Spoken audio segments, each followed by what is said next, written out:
Good afternoon,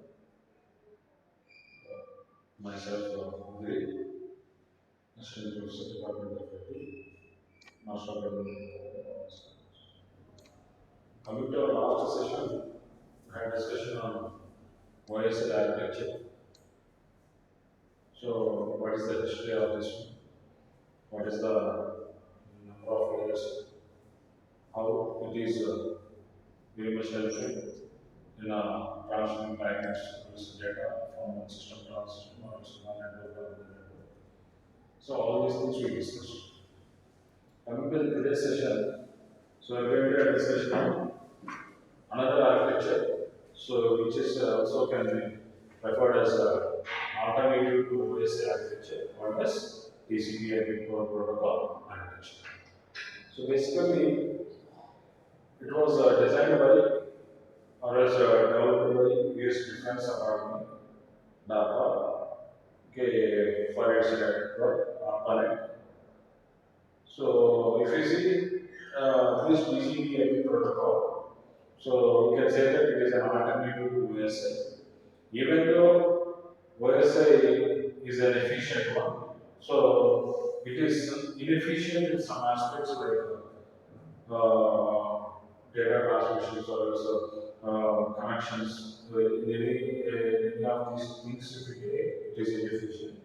So to overcome all these problems, so DARPA, Defense Advanced Research Project Agency, has been invented, was developed an architecture called as TCP IP architecture. So it is used by the internet only. So the best example, so which is using this particular architecture is internet. So if you see this one, it is also following the same things as the OSI is following. So one of the similarities is it is following layering architecture. So layers only.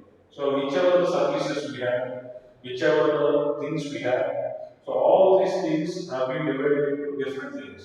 So the same thing itself applicable in the OSI itself. So if you see there is a small difference when coming from OSI to TCP. What it would be means number of layers reduced from 7 to 5 layers. So this is only the difference. So you people should remember. So when coming from OSI to TCP.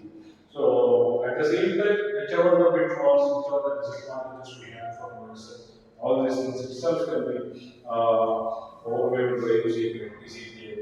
Once if you look into this TCP/IP architecture, so you can easily understand how can we overcome, how can we make disadvantages and advantages by using TCP/IP architecture. So if you see the first and foremost layer, as you see in the OSI, so the first one is physical layer. Okay. So physical layer is an interface between a data transmission device. The best example for this one is computer. So a transmission media, how the thing has been distributed or is transmitted. So all these things are going to be decided by the layer called physical layer. So the best example for this one is a transmission medium only. So it may be wireless or wired transmission mediums. So whichever the things we are using, so all those things comes under physical layer only.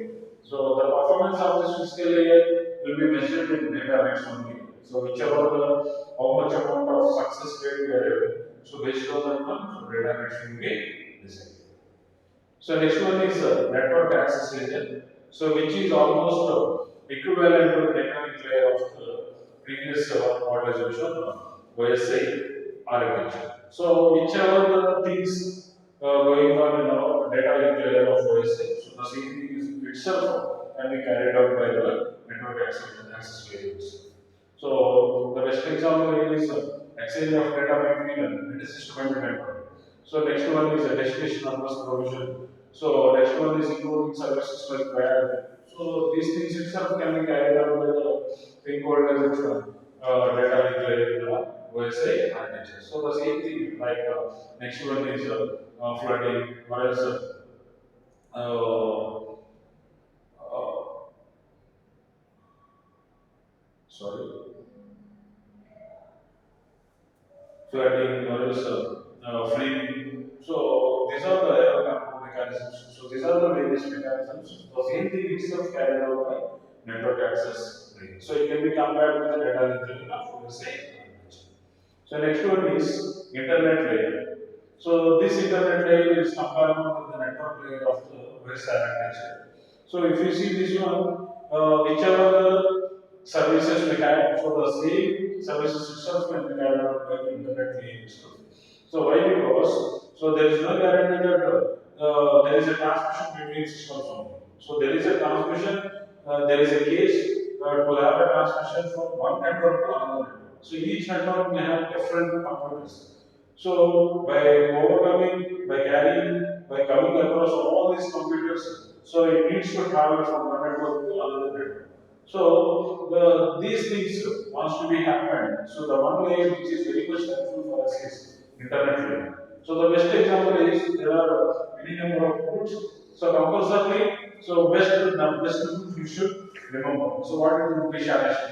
So why? Because whichever time you are expecting within the time only the data has to be transferred.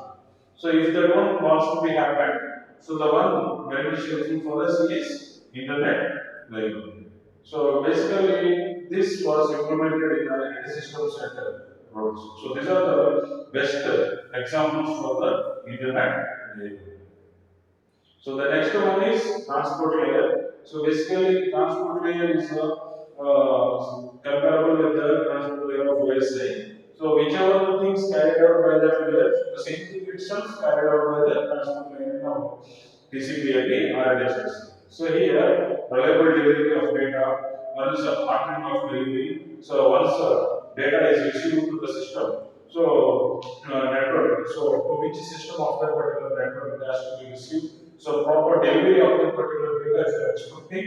So that one is carried out, is going to be carried out by the help of layer called as transport layer. So these are the various services of transport layer in TCP/IP architecture.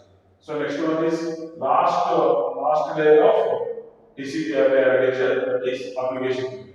See here, whichever the things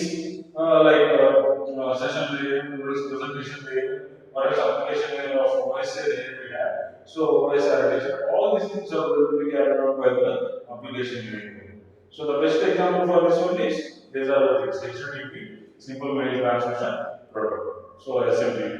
So these are the various applications which we are going to use for various things like email transfers or else data transmissions or else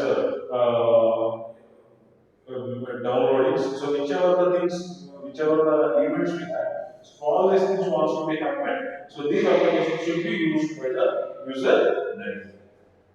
So this is the last and last layer of TCP architecture. It can be comparable with the application layer of website architecture. So see, these are the various differences of OSI and TCP/IP architecture. So basic differences would be. So if you see data link layer is comparable with the network access layer of the TCP/IP. Next one is network layer is comparable with the internet layer of the TCP/IP. So how can we say that whichever the things are going to be carried out by the previous layer will be carried out by the next layer only.